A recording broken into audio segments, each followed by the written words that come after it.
Histoire de l'église de Don Charles Poulet, le Moyen-Âge, suite, le bas clergé, suite. Tout d'ailleurs afflue vers le curé.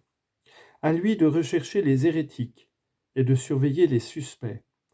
À lui aussi d'assurer la police des mœurs et de chasser les femmes de mauvaise vie avec l'aide de ses paroissiens, voire de ses paroissiennes. À lui encore de veiller à l'état sanitaire, de chasser les lépreux ou de contrôler s'ils portent le costume requis. En l'absence d'une organisation communale, on attend de lui tous les services.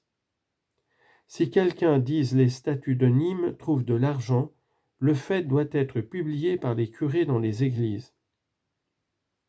Mais si le curé exige la centralisation paroissiale, c'est aussi qu'il lui faut vivre, et qu'il entend bien que rien du casuel ne lui soit dérobé. Souvent réduit par le patron à une portion non congrue, en latin portio non idonea, tenu d'ailleurs à certaines charges imposées par l'autorité diocésaine, entre autres la procuration ou fourniture en nature et en argent aux dignitaires diocésains pendant leur tournée d'inspection, en latin procuratio ratione visitationis. Le curé est souvent dans la gêne. L'administration des sacrements sera pour lui une source de revenus, sinon en droit strict, du moins en fait. Il faut savoir harmoniser ici le principe de la gratuité avec les habitudes locales qui permettent le casuel. Ce qui fit tort à la réputation ecclésiastique, ce fut la tourbe des vagabonds qui s'affublèrent du titre de clercs parce qu'il leur procurait des privilèges, notamment celui de relever des tribunaux d'église dont la débonnairete était proverbiale. Avec un peu de science et beaucoup d'astuce, ces clercs vagants rôdaient partout en quête d'aventure.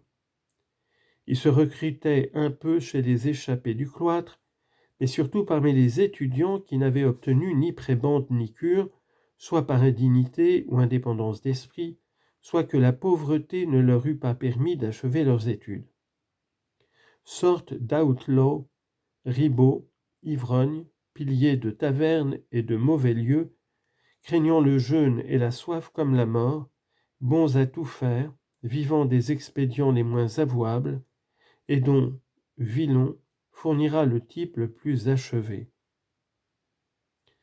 Il faisait partie de cette catégorie des indésirables qui existera toujours dans toute société, mais qui au Moyen Âge avait la partie plus belle dans la carence d'un pouvoir fort et organisé.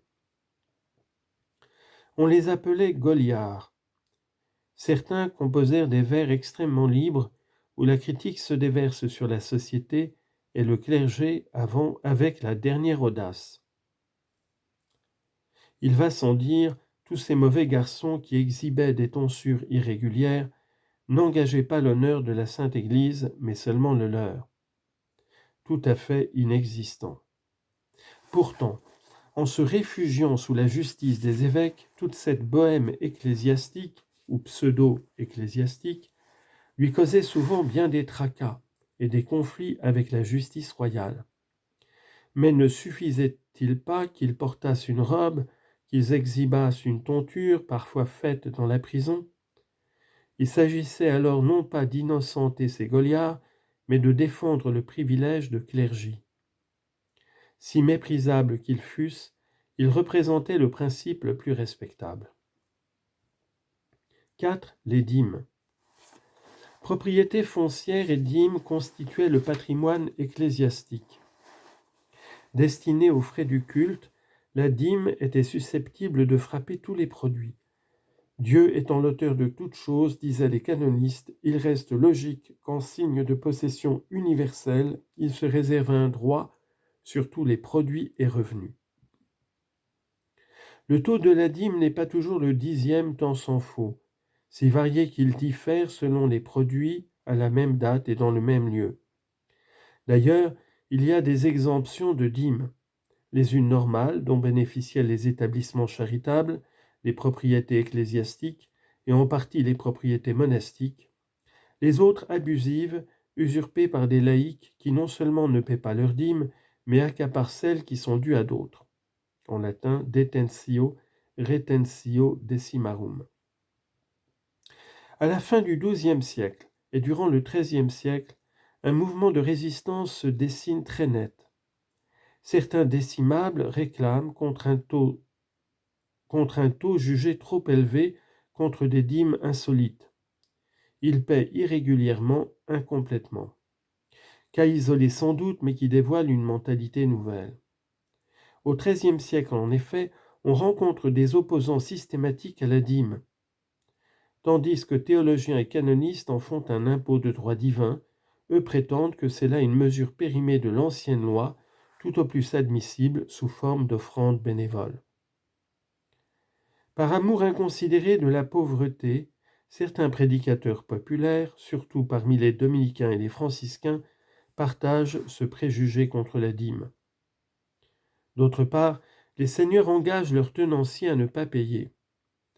De diverses façons, l'Église se défend.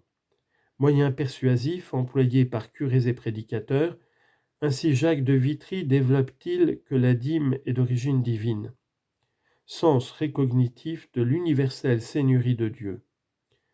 Moyen d'intimidation aussi. À ces croyants, on rappelle qu'aux payeurs exacts, Dieu accorde récoltes abondantes et récompenses célestes, tandis qu'aux autres, il réserve sa foudre, sa grêle, son feu éternel. Restent enfin les moyens coercitifs, soit que convoqué devant l'official, le décimable récalcitrant se voit menacé de l'excommunication, de l'interdit et de la privation de la sépulture ecclésiastique, soit même qu'à bout d'arguments spirituels, l'Église en appelle au bras séculier à l'intervention royale ou seigneuriale. En principe, les dîmes reviennent aux curés. Pratiquement, elles ont des propriétaires multiples. Chanoines, moines en acquièrent par achat, ou mieux par don d'évêques, de rois et de seigneurs. À une abbaye, on donnera telle dîme pour fonder un anniversaire, pour obtenir la sépulture dans le cimetière monastique, ou encore pour doter un fils entré au noviciat. Parfois aussi, on l'aliénera sous le coup de la nécessité, et c'est le cas de mains croisées. Quant aux laïcs, ils ont beau être d'une incapacité canonique absolue, sur laquelle pape et concile insistent à l'envi, décimables qu'ils sont et non décimateurs, en réalité, le principe est largement violé, soit par concession plus ou moins gratuite des décimateurs ecclésiastiques, soit par usurpation pure et simple, en latin invasio decime. Une fois acquise quelques dîmes, ces laïcs la regardent comme une propriété, jusqu'à la concéder en précaire, la vendre, la constituer en dot et douaire à leurs filles ou à leurs femmes. Avec indignation, les conciles protestent. Plus habile, celui du Latran essaie d'une transaction, reconnaître les dîmes aux laïcs en cette année de grâce 1179, mais défendre leur transmission, ce qui amènera à brève échéance leur extinction. Peine perdue. Après comme avant, le trafic continue. Il faut trouver un joint. Autrement, à vous, Innocent III, c'est le monde entier qui serait en damnation. D'où la reconnaissance des dîmes inféodées, c'est-à-dire qu'aux laïcs, on accordera non la propriété de la dîme, qui est spirituelle, mais la perception des fruits, qui est matérielle. Distinction bien opportune, par quoi on masque la retraite de l'Église. Tout est perdu, fort le droit. Le premier, Innocent III, confère ce statut canonique et admet la licéité du procédé, tolérance, simple licentia, mais qui en fait s'élargit jusqu'à l'usage constant. Parmi tous ces transferts, toutes ces laïcisations et inféodations, à celui pour qui la dîme était réservée avant tout dans l'intention d'Église, c'est-à-dire aux prêtres desservants, que revient-il ? Un traitement quelconque, une portion dite congrue par antiphrase, alors qu'il lui faudra se contenter de la moitié, et le plus souvent du tiers, fonctionnaire à gage, agent salarié, réduit parfois à la pauvreté. En plus, le décimateur doit assurer la réparation de l'Église et le bon entretien des objets cultuels, livres et ornements, à quoi veilleront d'ailleurs archidiacres et doyens dans leur tournée de visite.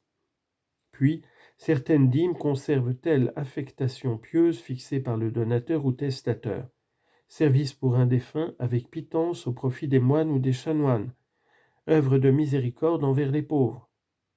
Mais combien emploie à des fins toutes profanes les biens du crucifié, justifiant ainsi le reproche du peuple et sa répugnance à payer cet impôt, laïcisé et détourné de sa fin.